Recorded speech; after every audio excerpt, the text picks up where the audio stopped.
Bismillahirrahmanirrahim. Assalamualaikum warahmatullahi wabarakatuh. Good morning everyone. How are you today? Welcome to today's presentation. I am Sani Ramdhani and I will be the moderator of this presentation. I would like to say thank you to Dr. Muhammad Andriana Gafar as a lecturer of this subject who gave us the opportunity to present the material in today's presentation. So there are 3 subtitles that will be presented by each presenters. The first point is about primes.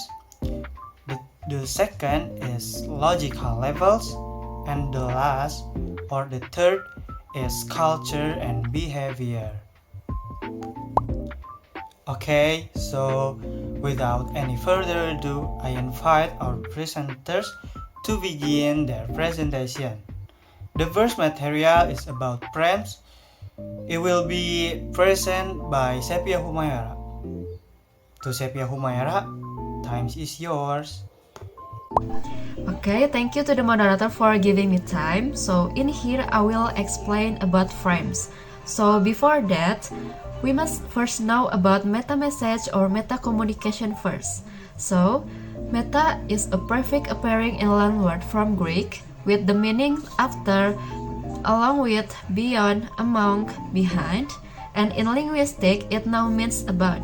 Hence, meta-language or meta-message is language used to talk about language, such as talking about nouns, verbs, actors, paratexts, etc. Information conveyed during communication in addition to words is described as meta-message and meta-communications.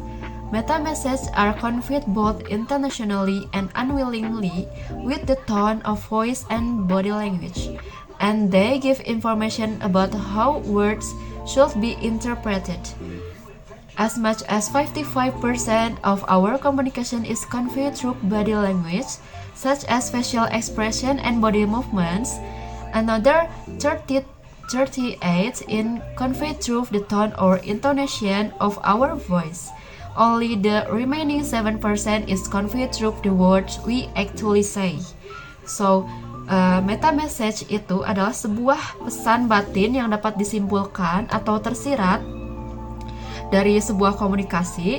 Saat kita membaca yang tersirat, kita mungkin menemukan pesan meta di balik apa yang dikatakan seseorang secara lahiriah. Maka dari itu pesan-pesan meta disampaikan secara sengaja maupun tidak sengaja dengan suara dan bahasa tubuh. Dan pesan-pesan tersebut memberikan informasi tentang bagaimana kata-kata itu ditafsirkan. Intinya, dari meta message ini kita mengetahui bahwa komunikasi tidak hanya tergantung pada kata-kata, tapi juga pada ekspresi tubuh dan cara kita mengucapkan kata-kata tersebut. Maka dari itu kita dapat memahami makna sesungguhnya dari informasi yang mereka sampaikan melalui komunikasi.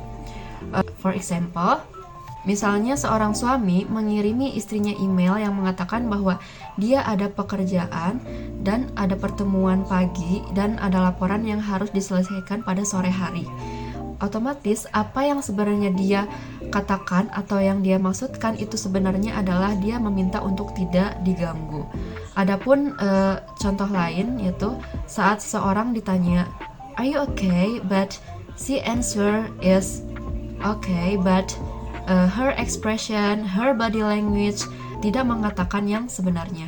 So, meta message is not about what you say but how you say it. Jadi, meta message ini bukan tentang apa yang Anda katakan, tetapi bagaimana Anda mengatakannya. Okay, next slide. Okay, the next point is about frames.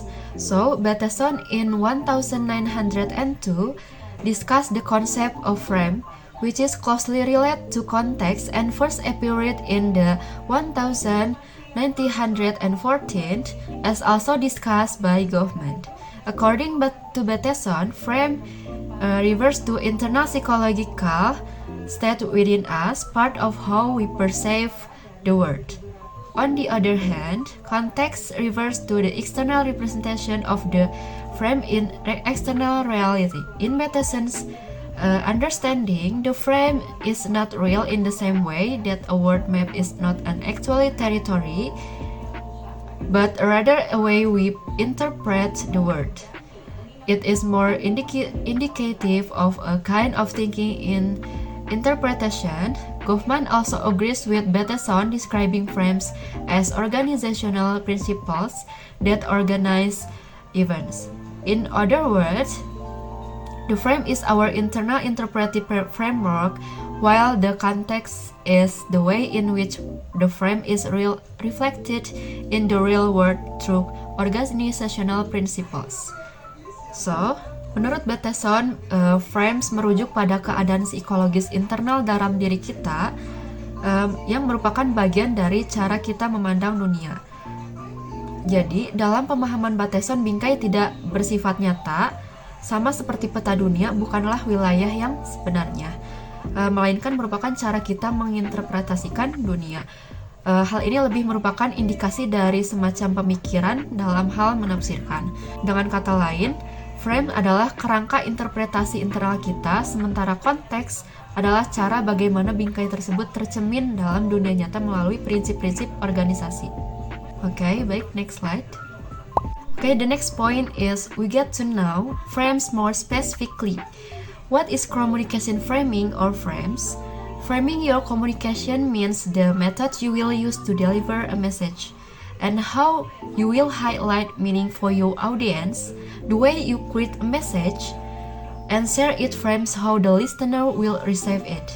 Here we look at 4 ways for frame a message.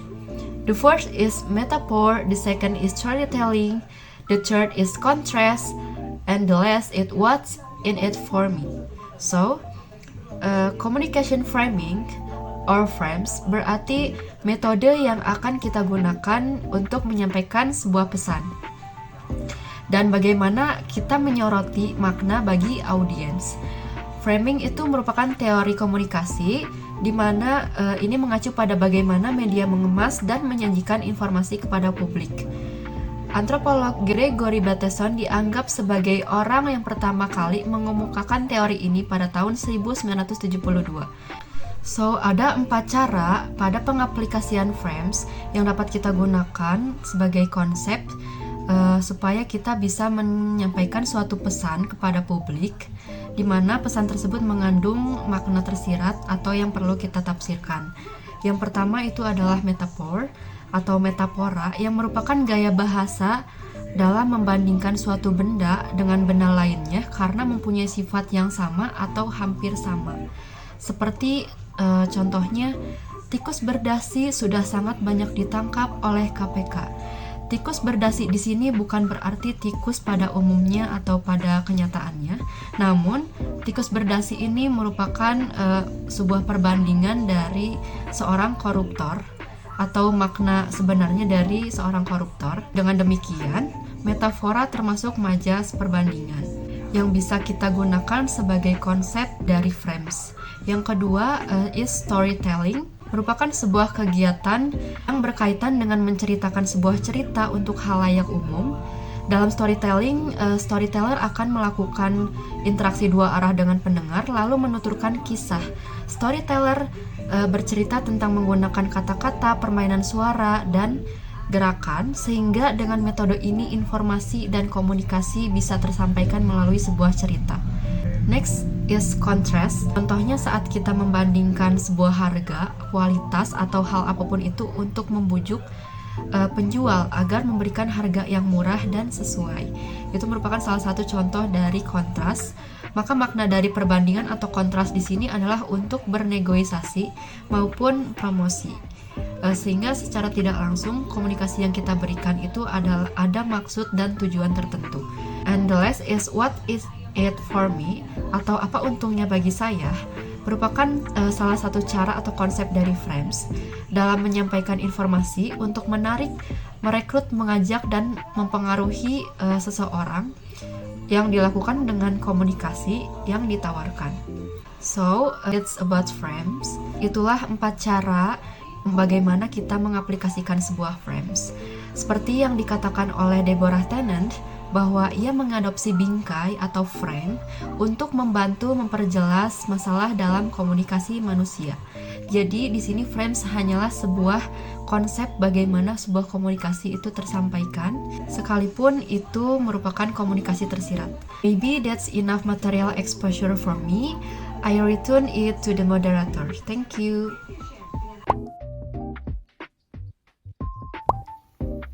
Okay. I will be presented about logical levels.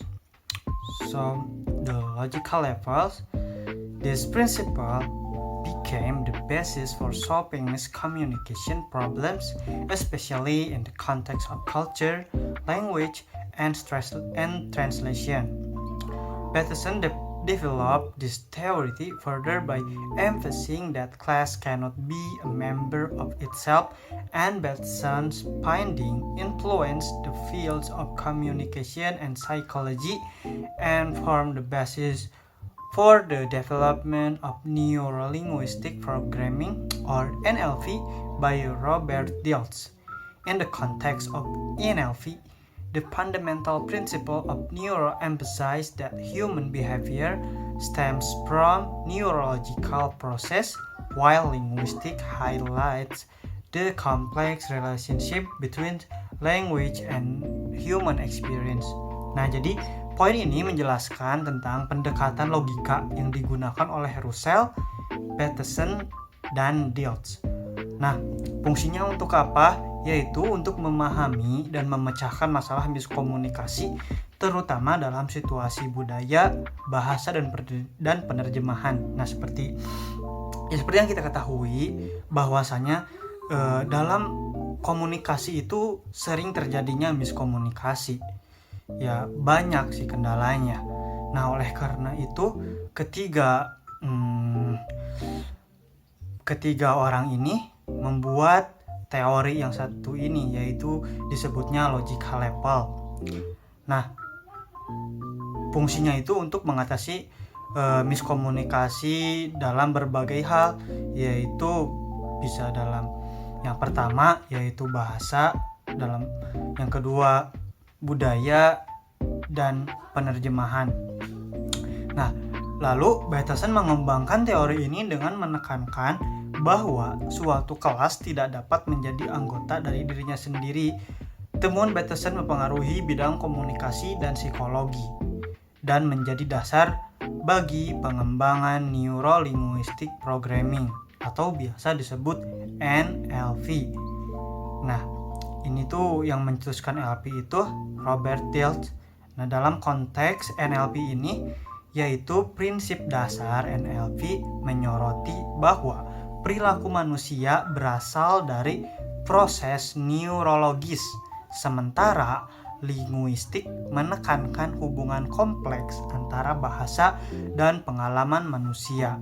Dengan kata lain, bisa dapat kita simpulkan bahwa pendekatan ini membantu kita memahami sumber miskomunikasi dan bagaimana bahasa serta pengalaman manusia saling terkait dalam proses komunikasi.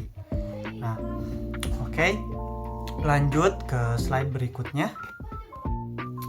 Oke, the slide 2, NLP concept.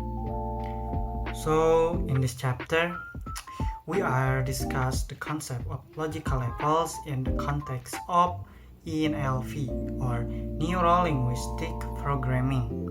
These logical levels includes the key elements that make up the interaction of humans and their environment. First, identify who. Investigates who the individuals or organizations or group involved in an interaction are. The second, beliefs and values. Understand the values and beliefs that underlie the action and decision of individuals or organizations. Third, skills and strategies. How. Explores the skill and strategies used to achieve a particular goal or behavior. And four, behaviors. Observe verbal or non-verbal action performed by individuals or on organization in various contexts. And the last, environment. Understand the physical and time context in which interaction occur. Oke, so penjelasannya pada intinya konsep tingkat logis ini membantu kita memahami berbagai aspek yang terlibat dalam interaksi manusia dengan lingkungan mereka, mulai dari identitas hingga nilai-nilai. Terdapat nilai-nilai keterampilan, perilaku, dan konteks lingkungan. Okay, now we are discuss about levels of culture. When defining culture, it's important to recognize that various approaches focus on specific levels, but cultures operates across levels. Saville-Troic's etymology's definition of culture emphasizes the interrelated logical levels, stating that culture includes shared rules for appropriate behavior learned by individuals within the same group or community, along with the underlying values and beliefs guiding their actions. Nah, jadi di poin ini membahas pada tingkatan budaya. Tentunya dalam konteks komunikasi. Jadi di saat mendefinisikan budaya, penting untuk menyadari bahwa berbagai pendekatan berfokus pada tingkatan tertentu. Nah, definisi entomologis oleh Saville-Troic mengenai budaya menekankan tingkat logika yang saling terkait dengan menyatakan bahwa budaya mencakup aturan bersama untuk perilaku yang sesuai yang dipelajari oleh individu dalam kelompok atau komunitas tertentu. Nah, beserta nilai dan keyakinan yang mendasari tindakan mereka. Dengan kata lain, budaya mencakup norma dan perilaku yang dibagikan atau dilakukan dan dipelajari oleh individu dalam suatu kelompok, serta nilai dan keyakinan yang mengarahkan tindakan mereka. Okay, so I think it's enough. Now we are moving to the next slide. Alright guys, the second material have been presented. So now let's move to the last material. It's about culture and behavior. The presenters are Vio and Rizka. So for you guys, time is yours. Okay, thanks to moderator. Next material about culture and behavior. Point A, cultural is a filter. Culture is only one of the filters responsible for affecting behavior. National culture is just one of many filters that affect behavior. Maksudnya ialah the statement highlights the importance of understanding the relationship between culture and behavior and recognizing the diversity of culture to which each individual is a member. Bahwa perbedaan budaya juga dapat mewujudkan dalam berbagai cara, diantaranya seperti nilai, kepercayaan, dan norma. Pernyataan tersebut juga menekankan bahwa adanya pertimbangan antara peran budaya dalam membentuk perilaku dan pentingnya mengenali eksploitasi atau kompleksitas pengaruh budaya pada individunya. Point B ialah individuals are member of many culture. We are all the members of a number of different culture. While we are in the environment of one culture, we may will be responding as member of a second culture. Nah, di poin ini menyoroti bahwa laki-laki dan perempuan misalnya memiliki cara bertindak dan bersikap yang berbeda-beda, yang dapat dianggap sebagai budaya yang berbeda juga. Pertanyaan ini menunjukkan bahwa adanya perbedaan budaya dapat terwujud dalam berbagai cara, sama seperti hal tadi, yaitu nilai, kepercayaan, dan norma. Di sini juga menekankan bahwa pentingnya mengenali keberagaman atau keragaman budaya, di mana individu menjadi anggotanya dan memahami peran budaya dalam bentuk perilaku. Pernyataan yang tadi juga menegaskan bahwa individu itu dipengaruhi oleh berbagai budaya dan yang terpenting ialah untuk mempertimbangkan dampak dari budaya tersebut terhadap perilakunya. Nah, yang terakhir yaitu C, ada small or large culture on the go. Large culture refer to geographical region or language group. Small culture or communities of practice have their own distinctive identities that encompass distinctive communication style, rules of appropriacy, and more. Menjelaskan tentang budaya besar mengacu pada wilayah geografis, sedangkan untuk budaya kecil itu atau komunitas praktik memiliki identitas khasnya sendiri yang mencakup gaya atau style bahasanya sendiri, seperti misalnya di Bandung, Punten, Mangga itu. Terus sapa, salam itu pasti di semuanya ada. Nah, budaya-budaya kecil bersifat sementara itu dan lebih mungkin untuk beradaptasi pada setiap tingkatannya, termasuk tingkat identitasnya. Bagian ini juga menyoroti bahwa budaya-budaya kecil bukanlah hasil dari respon atau kelompok terhadap budaya yang lebih besar, dan dapat terjadi di antara dan juga di dalam budaya-budaya yang lainnya, budaya-budaya besar lainnya. Di poin ini juga menekankan bahwa pentingnya mengenali keragaman dari budaya. Okay, thank you to Sunny as a moderator. Here I will explain the next material that is about the distribution of cultures. Every culture allows for a certain division or eccentricity. Behavior that is deemed equivalent will almost invariably be at a different point on the distribution curve of the other cultures. Behavior distribution curves will not quite overlap. Nah, maksud di sini yaitu lebih membahas tentang bagaimana aspek budaya seperti adat, tradisi, kebiasaan, dan seni menyebar dan dibagikan ke dalam suatu masyarakat. Nah, hal ini dapat dipengaruhi oleh faktor geografi, sejarah, migrasi, komunikasi, dan teknologi. Nah, contohnya yaitu nih, kalau misalnya di Italia itu, cara orang-orang budaya sana itu kalau misalnya ingin menyapa teman pasti cium pipi kanan dan pipi kiri. Nah, tetapi di Inggris itu cukup dengan senyum hangat. Meskipun di Italia menyebutnya itu sebagai tanda persahabatan. Nah, kalau misalnya di Inggris itu adalah hal yang tidak lazim. And then the next material about congruence.